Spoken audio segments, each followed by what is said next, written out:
Hello, English learners from every corner of this amazing globe. Welcome back to English Academy Podcast, the place where learning English is actually genuinely fun.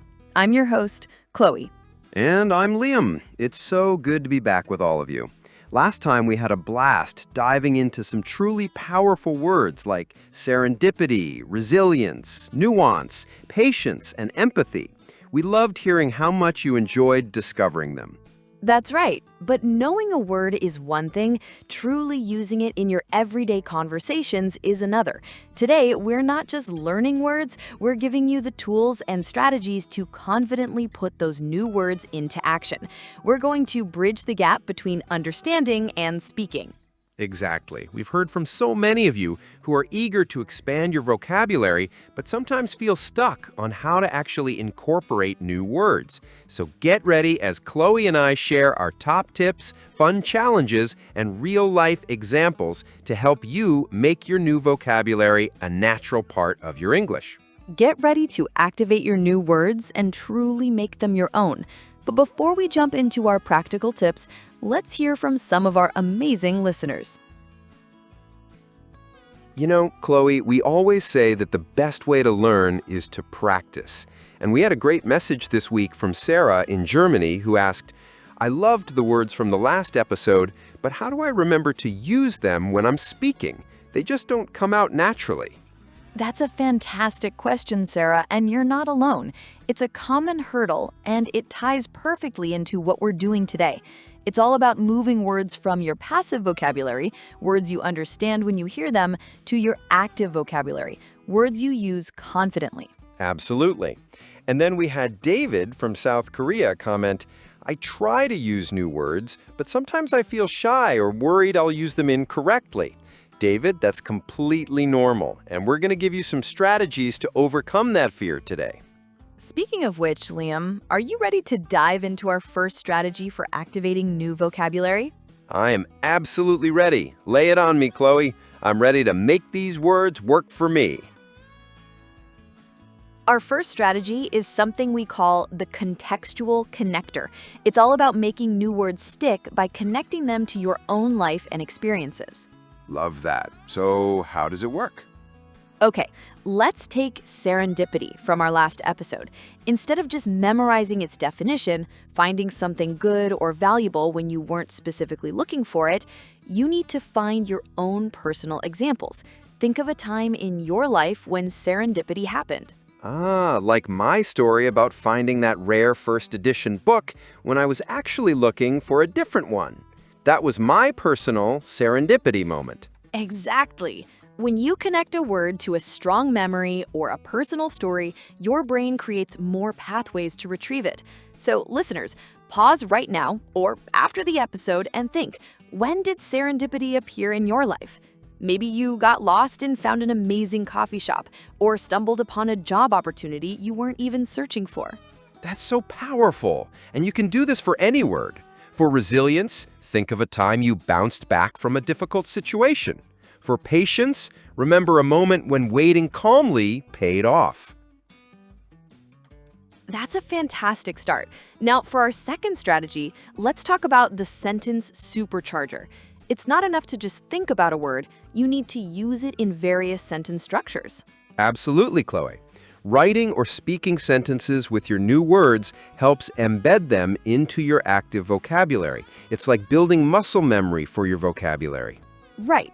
Let's take nuance. Instead of just saying it's a subtle difference, try to construct a few different sentences. The artist captured every nuance of the light in her painting.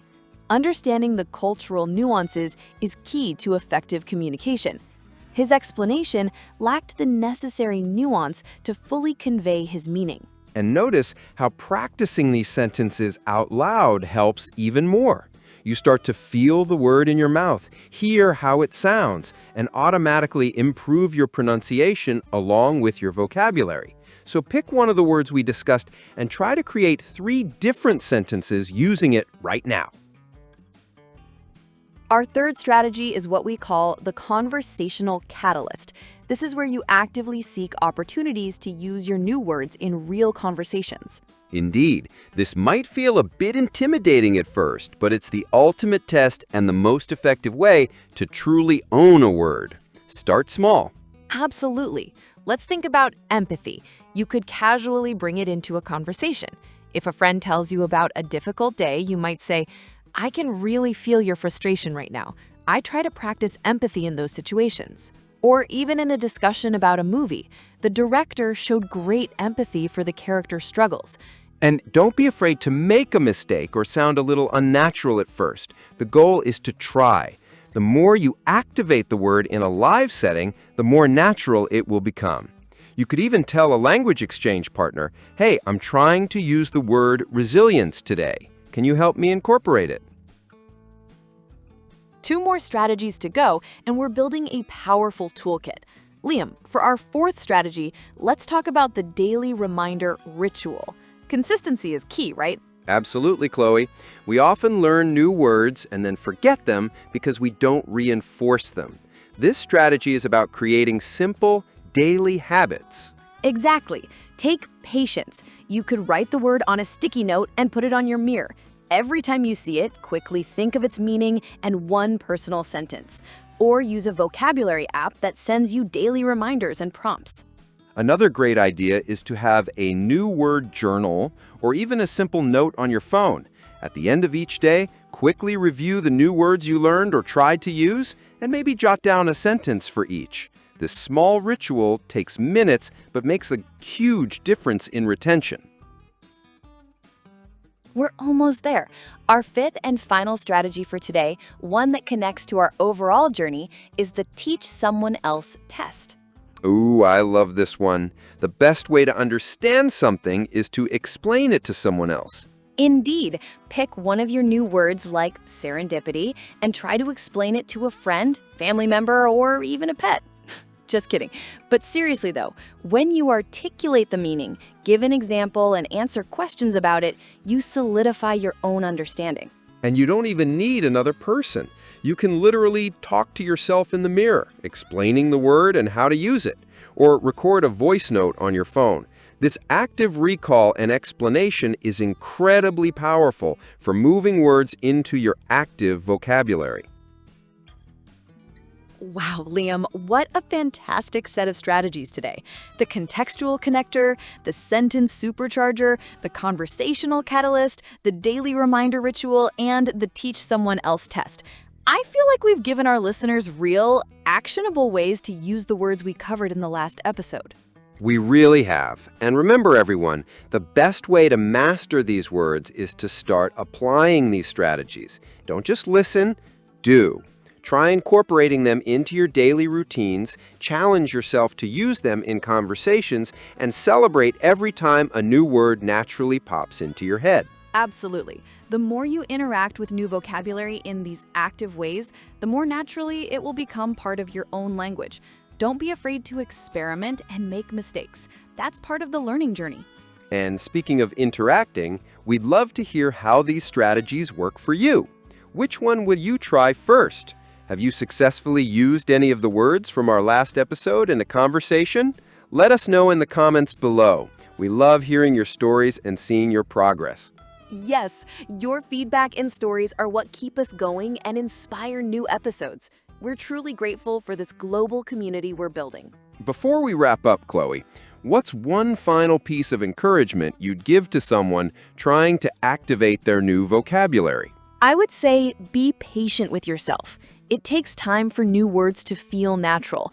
Every time you try, you're making progress. Celebrate those small victories and just keep showing up. Excellent advice. And I'd add, find joy in the process. When you successfully use a new word, acknowledge that win. That positive reinforcement will motivate you to keep going. Couldn't have said it better myself. Thank you so much for joining us on this practical and very word-rich episode of the English Academy podcast. We genuinely hope you feel more confident and inspired to continue your English journey. We'll be back next week with more engaging content, more essential vocabulary, and of course, more fun. Until then, keep practicing, keep exploring, and keep believing in yourselves. Bye, everyone. Stay curious. See you next time.